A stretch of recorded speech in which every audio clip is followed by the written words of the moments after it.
Shalom, povo de Deus! Como sobreviver aos desertos? É sobre isso que nós queremos falar nesta hora. E é um texto muito precioso da palavra de Deus, aqui em Êxodo, capítulo de número 15, verso 22 a 27. Êxodo, capítulo 15, versículo 22 a 27. Nós estaremos falando com base nesse texto como nós podemos sobreviver aos desertos. O texto sagrado diz assim: Fez Moisés partir a Israel do Mar Vermelho e saíram para o deserto de Sur. Caminharam 3 dias no deserto e não acharam água. Afinal chegaram a Mara. Todavia não puderam beber as águas de Mara, porque eram amargas. Por isso chamou-se-lhe Mara. E o povo murmurou contra Moisés, dizendo: Que havemos de beber? Então Moisés clamou ao Senhor, e o Senhor lhe mostrou uma árvore. Lançou-a Moisés nas águas, e as águas se tornaram doces. Deu-lhes ali estatutos e uma ordenança, e ali os provou. E disse: Se ouvires atento a voz do Senhor teu Deus, e fizeres o que é reto diante dos seus olhos, e deres ouvidos aos seus mandamentos, e guardares todos os seus estatutos, nenhuma enfermidade virá sobre ti, das que enviei sobre os egípcios, pois eu sou o Senhor que te sara. Então chegaram a Eli, onde havia 12 fontes de água e 70 palmeiras, e se acamparam junto das águas. Que texto precioso! Todos nós temos que enfrentar muitas vezes na vida experiências de desertos. Nós enfrentamos experiências de deserto, que representam experiências onde nós muitas vezes nos encontramos sozinhos, em que nós estamos em constante sofrimento, em que nós olhamos para um lado e para outro e aparentemente não há, do ponto de vista humano, esperança, alento, socorro. Situações em que nós somos levados a depender total e exclusivamente do Senhor. Este texto nos fala dessa condição do deserto que Moisés, juntamente com o povo de Israel, estava. Eles estavam naquele deserto, já estavam caminhando, como diz o texto, há 3 dias, e eles não acharam água.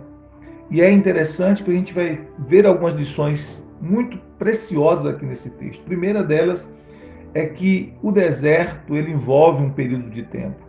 O deserto não é para toda a vida.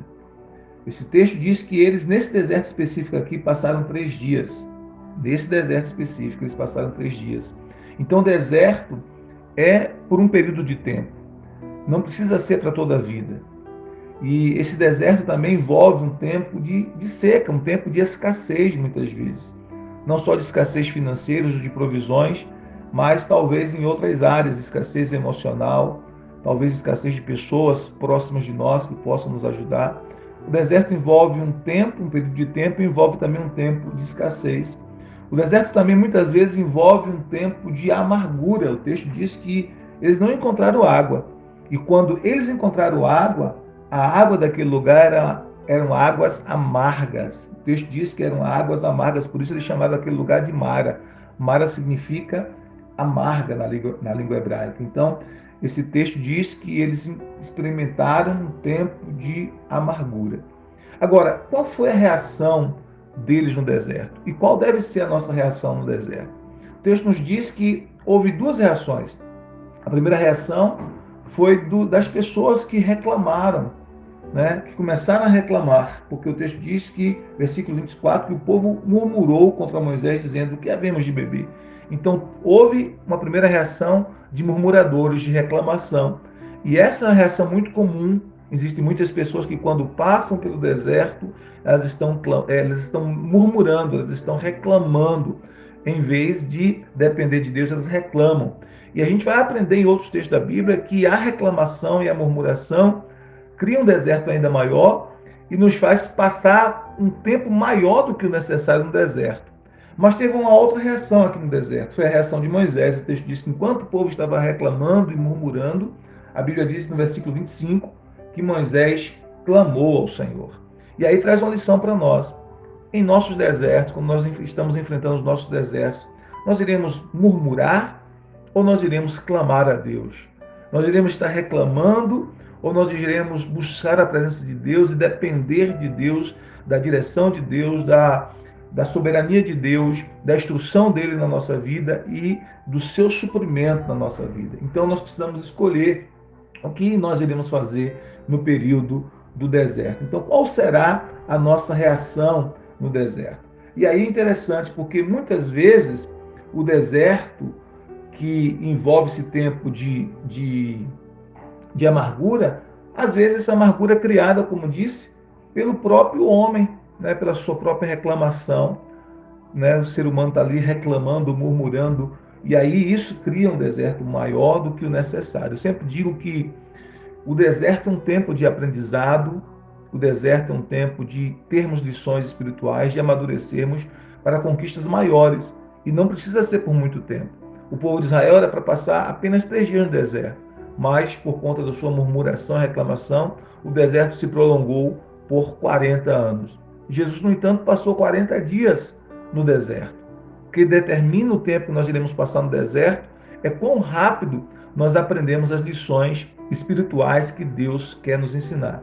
Quanto mais rápido nós aprendermos essas lições e aplicarmos o ensino da palavra na nossa vida, mais rápido nós sairemos do deserto. O deserto não é para toda a vida. O deserto é um tempo de aprendizado, é um tempo de crescimento, é um tempo para que nós possamos aprender as lições espirituais e aplicar essas lições na nossa vida. Então, eu costumo dizer que o deserto é uma escola do Espírito Santo, é a escola do Espírito Santo. Deus sempre treina os seus valentes, seus guerreiros, seus homens e mulheres em períodos de deserto, em tempos de deserto. E é uma escola do Espírito Santo para que nós possamos aprender as lições com Deus e aplicar essas lições na nossa vida, porque se nós aplicarmos as lições de Deus em nossa vida no período do deserto, nós vamos sair do deserto mais fortes, mais fortalecidos, com mais convicções, com mais esperança, com mais fé, com mais determinação e com grandes vitórias e com grandes experiências de Deus na nossa vida. Então, o deserto muitas vezes pode ser criado por nós mesmos, pela nossa reclamação, pela nossa murmuração. Mas quando nós clamamos a Deus, o que nós podemos experimentar? Nós podemos experimentar a presença de Deus no deserto. Foi isso que Moisés fez, ele clamou ao Senhor, ele pôde experimentar a presença de Deus no deserto. E o texto então nos ensina que Deus, ele orientou os passos de Moisés. E é isso que Deus faz, quando a gente clama a ele, ele orienta os nossos passos. O versículo 25 diz que Deus orientou Moisés, que Deus mostrou uma árvore para Moisés, e Moisés lançou essa árvore, esse pedaço de madeira, nas águas, e as águas se tornaram doces, não é? Então, quando nós clamamos a Deus, nós vamos experimentar a presença de Deus no deserto, e Deus nos instruindo, Deus nos guiando, Deus nos direcionando. E o Deus que está presente conosco no deserto, o texto nos mostra então que ele vai mudar as nossas circunstâncias, ele vai mudar as nossas circunstâncias. Então, versículo 25 até o 27 mostra Deus então intervindo nas circunstâncias, mudando as circunstâncias quando Moisés clamou ao Senhor. E aí a Bíblia nos fala então que há uma mudança da amargura para a doçura, porque as águas estavam amargas, Deus então tornou as águas doces para que o povo pudesse beber. Então houve essa mudança de amargura para doçura. Eu quero profetizar e declarar que é isso que o Senhor vai fazer na sua vida, trocar a amargura por doçura. Houve uma mudança de circunstância também quando Deus transformou a sequidão em prosperidade. Deus transformou a sequidão em prosperidade. Então é isso que Deus fará quando nós clamarmos a Ele no nosso deserto, transformar a sequidão em prosperidade, transformar períodos de escassez em períodos de grande prosperidade, não só prosperidade material, mas principalmente prosperidade espiritual e prosperidade de nossa saúde. O texto diz então no versículo 26, se ouvirdes atento a voz do Senhor teu Deus e fizerdes o que é reto diante dos seus olhos e deres ouvidos aos seus mandamentos e guardares todos os seus estatutos, nenhuma enfermidade virá sobre ti das que enviei sobre os egípcios, pois eu sou o Senhor que te sara. Olha que palavra e que promessa poderosa. Então Deus, Ele estará conosco durante as nossas experiências de deserto. Nós precisamos clamar e crer nisso. Deus estará conosco durante as nossas experiências de deserto. E Deus nos fará sair dessas experiências